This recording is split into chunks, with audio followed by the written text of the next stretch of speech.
Come back to the Lord with all your heart.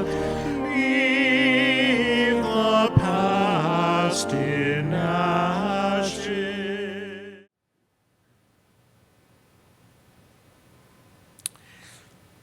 In the first reading, the prophet asked, "Why should they say among the people, 'Where is their God?'" Many people, perhaps many of us, may harbor this question: where is our God? In the almost daily dismal dose of the pandemic and the numerous other calamities that have afflicted us throughout this year. The restrictions of the pandemic bore down upon us almost 1 year ago when we began the Lenten season last year. A whole year has gone by. We may feel that last year's Lent never ended. The Spirit of God, though, has been stirring among us. The tremors of mercy can be felt around us. The glimmers of His goodness shimmer about us.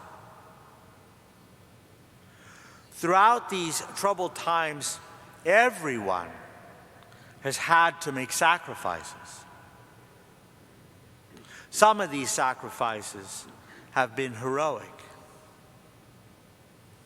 Healthcare workers risking their own safety to keep others alive. Farm workers and grocery clerks making sure there is food for the tables. Charities and other non-profit human service agencies providing food and assistance to people on the margins.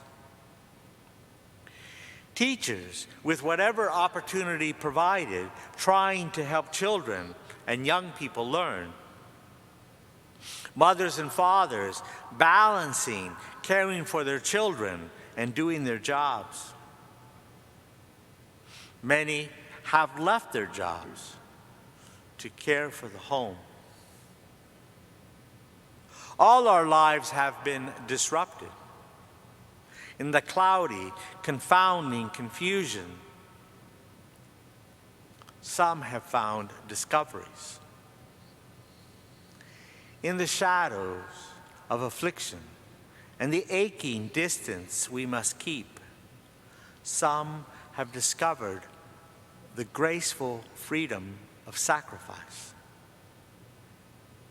When we turn away from the blinding grip of self-absorption, the letting go provoked by so much disruption lifts our eyes to gaze on the grace of God in the many sacrifices, great and small. So let us heed Paul's exhortation in the second reading. We appeal to you not to receive the grace of God in vain. The many disruptions have upset us. They may also be that moment of salvation that will lead us to a new sense of freedom in grace. Too easily, we are seduced into believing our freedom is for us, for what we want, for what we've planned. The sacrifices of this past year point out to a new sense of freedom found when the fixation upon self-reflecting mirrors is disrupted.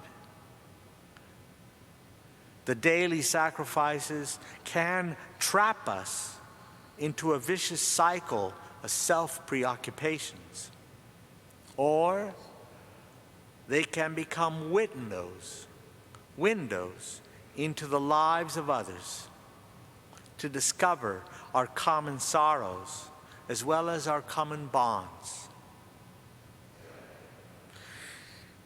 There has been much concern about freedom during the pandemic. Many have exercised their freedom by the sacrifices they make for others. In this sense, the only restrictions are the limits on our hearts. In the first reading, the Lord God said through the prophet Joel, "Return to me with your whole heart." Where is our God? He reveals himself through the sacrifice of his Son, Jesus. Jesus expressed his divine freedom through the outpouring of his mercy on the cross. His wounds became the windows into the mystery of his love. The witnesses of his generous, unrestricted love are found in those who imitate his sacrifice. The day of his salvation will come to us when we discover his grace in the sacrifices that we embrace for others.